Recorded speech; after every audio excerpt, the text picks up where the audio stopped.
Hello दोस्तों, welcome to Akshay Academy. Akshay Academy में आप सभी का स्वागत है।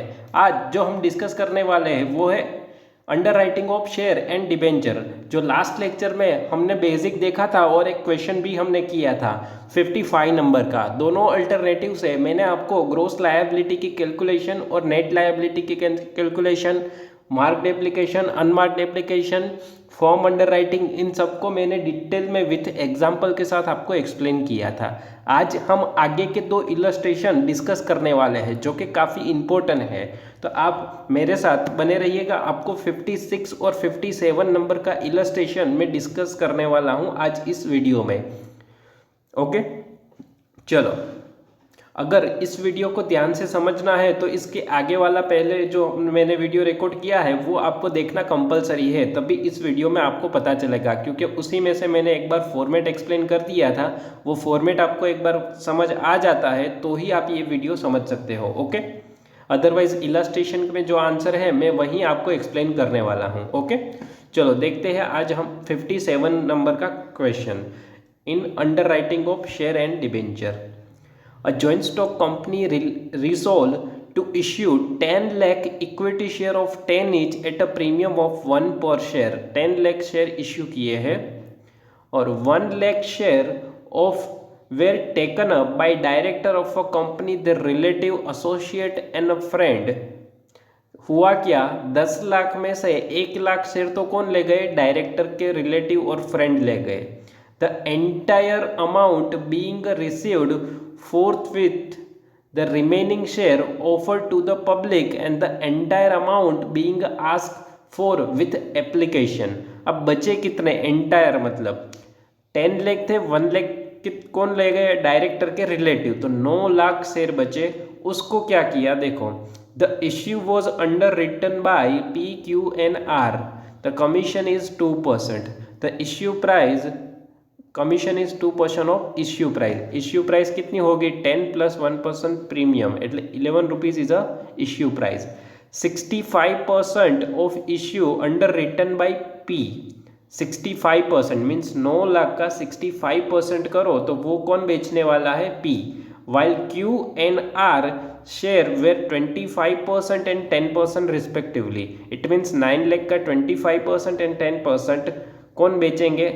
QNR। Their firm underwriting are as follow: 30,000, 20,000 and 10,000। The underwriter were to be submit unmarked application for the share underwritten firm with full application money along with the member of general public। the marked application इतनी आई है सभी की। Now further question दिया है next page पे। Unmarked application यहाँ पे total दी गई है हमें 7 लाख की।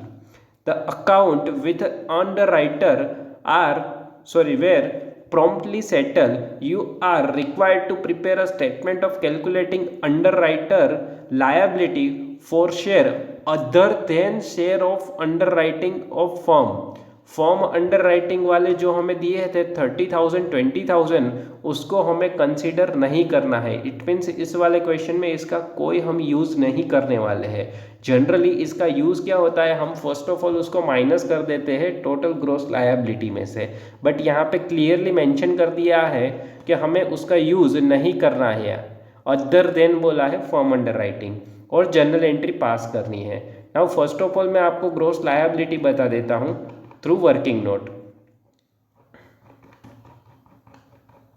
यहाँ पे मैंने ग्रॉस लायबिलिटी नहीं ली है, तो 9 लाख है, उसमें से 65% शेयर कौन बेचने वाला है? P बेचने वाला है। तो P की लायबिलिटी 9 लाख का 65%, Q की 25% एंड इसकी 10%। यहाँ पे उसका रेशियो लिख दिया है 9 लाख के, ये रेशियो में हमने बांट दिया। Now first of all less होता है मार्क्ड एप्लीकेशन। तो मार्क्ड एप्लीकेशन हमें क्वेश्चन में दी थी ऊपर, जस्ट 1,19,500, 57,500, 10,500, तो ये थी मार्क्ड एप्लीकेशन। तो फर्स्ट ऑफ ऑल माइनस होती है मार्क्ड एप्लीकेशन। अब ये क्यों होती है, कैसे होती है, इसको मैंने डिटेल में एक्सप्लेन किया है इसके पिछले वाले वीडियो में। इससे पहले अगर फॉर्म अंडर राइटिंग का नाम नहीं बोला होता तो पहले फॉर्म अंडर राइटिंग माइनस करते, फिर marked application, then unmarked application. Unmarked application 7 lakh की है तो उसको भी हम 65, 25 एंड 10 के रेशियो में तीनों को डिस्ट्रीब्यूट कर देंगे। 4,65,500 में से माइनस कर देंगे 4,55,000 तो 10,500 शेयर बचेंगे पी के। यहाँ पे अब 1,67,500 शेयर क्यू के पास थे लेकिन उसको एप्लीकेशन कितनी मिली 1,75,000 की, तो 7,500 शेयर की एप्लीकेशन एक्सिस आई है क्यू के पास। अब जो एक्सिस एप्लीकेशन आती है वो क्या करता है, बाकी दोनों पार्टनर को बांट देता है। क्योंकि मैंने लास्ट टाइम एक गुब्बारे वाला एग्जांपल दिया था बीच में कि अगर आप गुब्बारे बेच रहे हो और आपके पास शॉर्टेज है, अगर कोई कस्टमर आके बोलता है कि मुझे 3 या तो 10 गुब्बारे चाहिए तो हमारे पास 5 ही हो, तो हम क्या करते हैं, जो सामने वाला हमारा फ्रेंड है उसके पास ले लो। तो सेम वे यहाँ पे एप्लीकेशन 7,500 क्यू के पास ज़्यादा है तो हम क्या कर देंगे, क्यू क्या करेगा, दोनों बाजू वाले के पास क्या है एक्सिस में शेयर पड़े हैं तो उन दोनों को बांट देगा उसके रेशियो में 65 एंड 10 के रेशियो में। बांटने के बाद जो फाइनल लायबिलिटी आती है 4,000 एंड 8,500। नहीं कितने बिके शेयर, पी से नहीं बिके 4,000 शेयर और आर से नहीं बिके कितने 8,500 शेयर और यहाँ से पूरा बिक गया है। इट मीन्स पी को 4,000 शेयर परचेज करने होंगे और आर को 8,500 शेयर परचेज करने होंगे। अब ये रिमेनिंग कैलकुलेशन जो वर्किंग नोट है मैं अपने थ्रू समझाने वाला हूँ आपको, मेरी वर्किंग नोट आपको एक्सप्लेन करने वाला हूँ। नाउ इतना हो जाने के बाद ये हमें मिल गई क्या, नेट लायबिलिटी मिल गई है ईच अंडर राइटर की। नेट लायबिलिटी किसको बोलते हैं, ये 4,000 एंड 8,500 इतने शेयर परचेज करने पड़ेंगे दोनों अंडर राइटर को।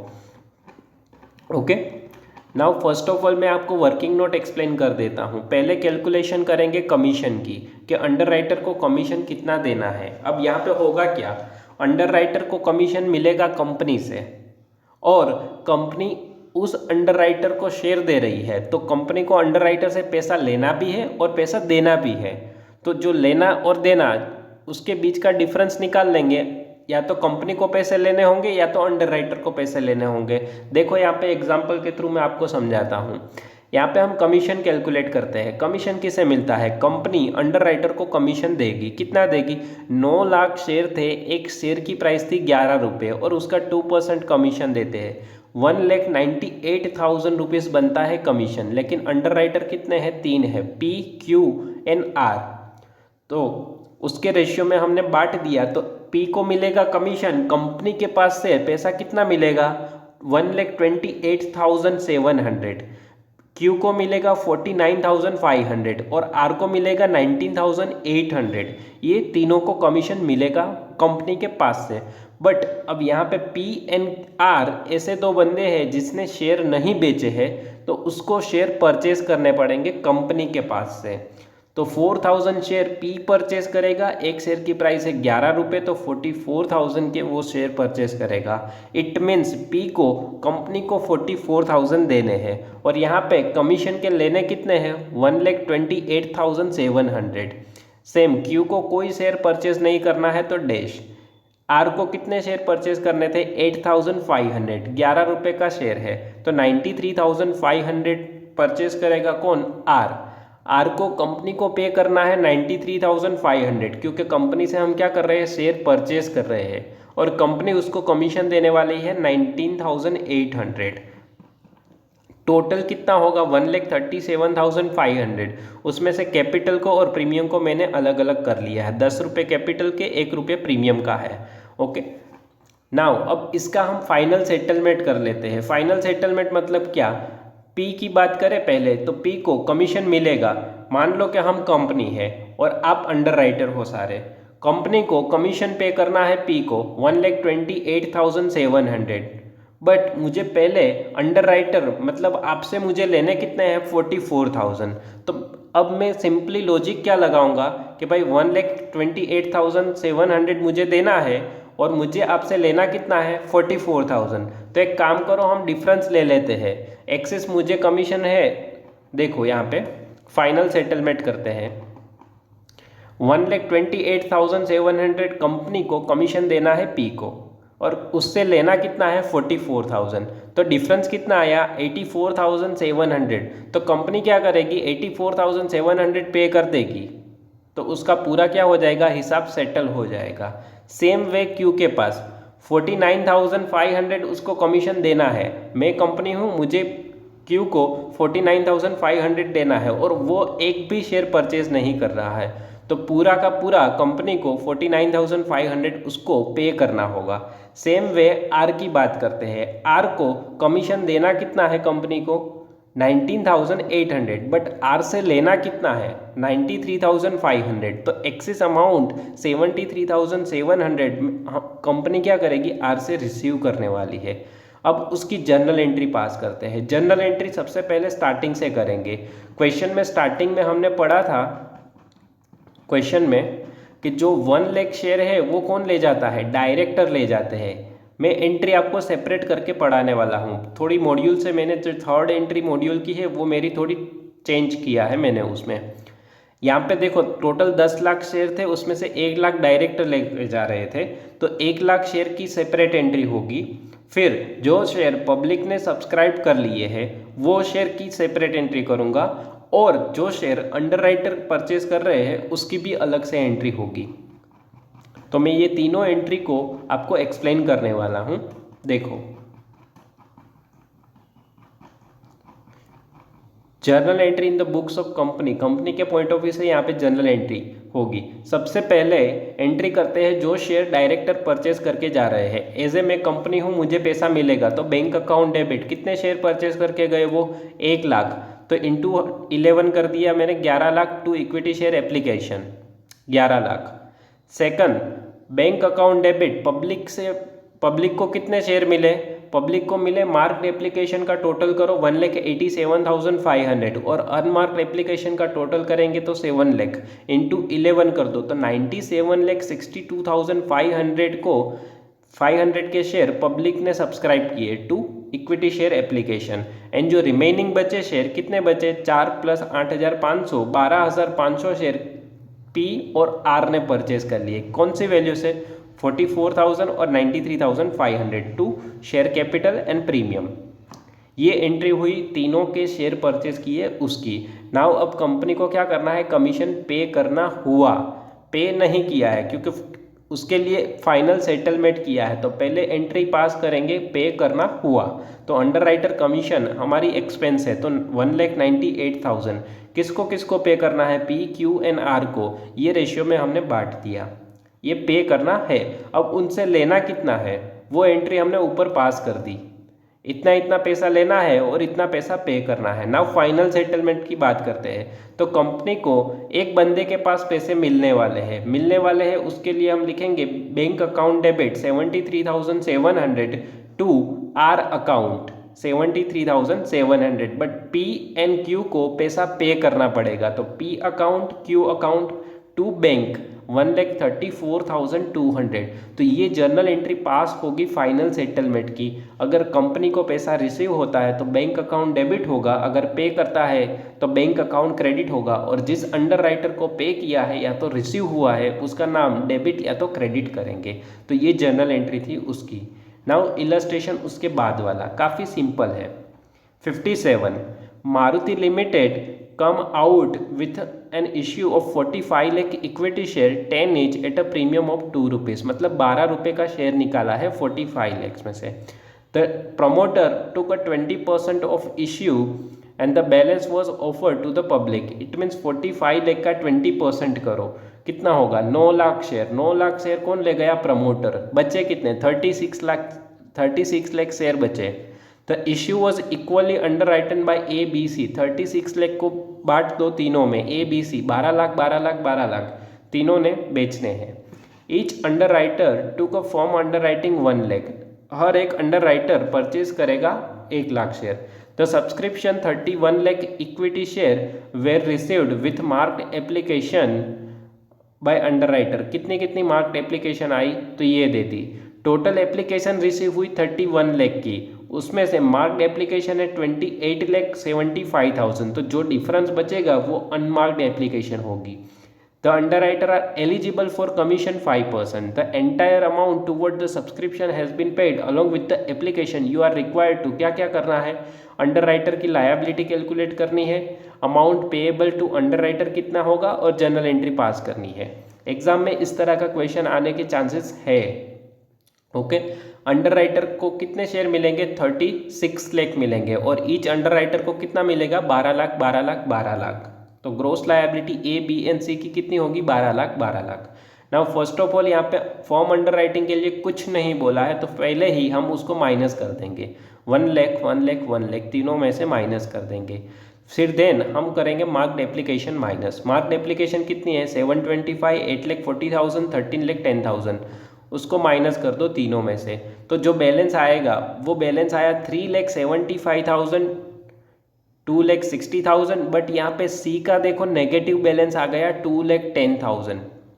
अब जो भी अनमार्क्ड एप्लीकेशन है इट मीन्स 28,75,000, यहाँ से 31 लाख में से माइनस करो तो जो भी डिफरेंस बचेगा 225 आई थिंक बचेगा, तो उसको इक्वली डिस्ट्रीब्यूट करेंगे, किसको, ए और बी को करेंगे।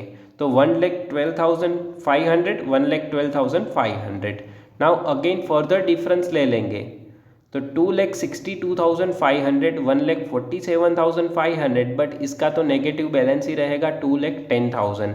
नाउ अब जो नेगेटिव एप्लीकेशन है उसको बाकी के दो पार्टनर में बांट दिया जाता है, तो 2,10,000 को इक्वली डिस्ट्रीब्यूट कर देंगे ए और बी को। तो नाउ फाइनल लायबिलिटी कितनी आ गई, ए के 1,57,500 शेयर नहीं बिके तो उसको खरीदने होंगे, 42,500 बी के शेयर थे नहीं बिके और यहाँ पे तो नील था, सारे शेयर बिक गए, बट उसकी फर्म अंडर राइटिंग थी 1 लाख 1 लाख 1 लाख, तो उसको 1 लाख 1 लाख ईच परचेज करने पड़ेंगे।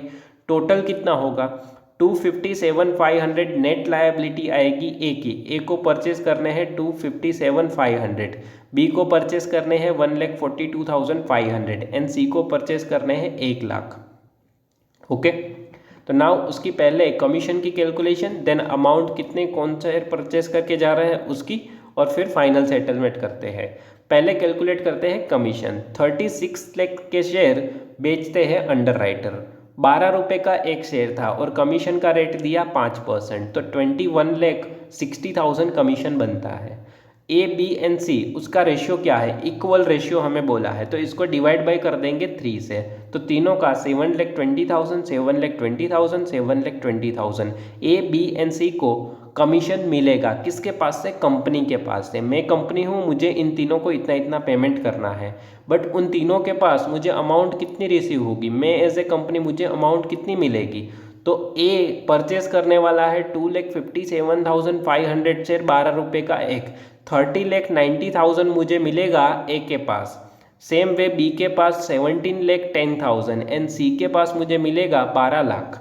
तो ये तीनों के पास टोटल मिला के मुझे 60 लाख रुपीज़ रिसीव करने हैं और उसमें कैपिटल के 50 है और प्रीमियम के हैं 1 lakh rupees. Now final settlement मुझे करना हो तो मैं क्या करूँगा, कंपनी को लेने हैं ए के पास 30,90,000 और उसको पे करने हैं 7,20,000, डिफरेंस अमाउंट अंडर राइटर के पास रिसीव होगी। इट मीन्स ये तीनों के पास कंपनी को फाइनली पैसा क्या करना होगा, रिसीव होगा, क्योंकि उसको कमीशन कम पे करना है बट उससे ज़्यादा पैसे लेने हैं। तो इसका डिफरेंस आ गया 23,70,000, 9,90,000, 4,80,000। तो तीनों के पास से कंपनी को पैसा मिलेगा। तो एंट्री क्या होगी, बैंक अकाउंट डेबिट टू तीनों के नाम।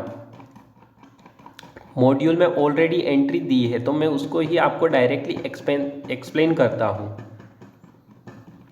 देखो 3 एंट्री होगी, पहले कमीशन पे करना हुआ, कितना था 21,60,000, A B N C 720, 720, 720। A B C तीनों परचेज कर रहे हैं शेयर, इतनी इतनी वैल्यू के परचेज कर रहे हैं, उसमें 50 लाख कैपिटल है, 10 लाख की प्रीमियम है। फाइनल सेटलमेंट करके क्या हुआ, तो कि 30,90,000 कंपनी को लेना है और पे कितना करना है 720, तो डिफरेंस अमाउंट कंपनी रिसीव करेगी 23,70,000 ए के पास। सेम वे बी एंड सी के पास पैसा मिलेगा। तो ये था फाइनल सेटलमेंट। नाउ ये था इलस्ट्रेशन नंबर 57 वाला और 56 वाला, जो कि मैंने आपके साथ डिटेल में एक्सप्लेन किया है। नाउ आने वाले वीडियो में और 2 इलस्ट्रेशन में आपके साथ डिस्कस करने वाला हूँ, देन हमारा पूरा unit study note number 1 complete हो जाएगा। स्टडी नोट 1 से रिलेटेड कोई भी डाउट हो तो आप मेरे ग्रुप में भी मुझे मैसेज कर सकते हो, जो अक्षय एकेडमी करके मैंने बनाया है, उसका लिंक डिस्क्रिप्शन बॉक्स में है। ओके, और पर्सनली भी उसमें से आप मुझे कांटेक्ट कर सकते हो, और कोई भी आपके डाउट हो तो उसमें से सोल्व कर सकते हो। इस वीडियो से रिलेटेड कोई भी डाउट हो तो कमेंट बॉक्स में लिख के ज़रूर बताना, और अगर वीडियो पसंद आता है तो अपने दोस्तों के साथ ज़रूर शेयर कीजिए और चैनल को सब्सक्राइब करना ना भूलें। Thank you for watching my video.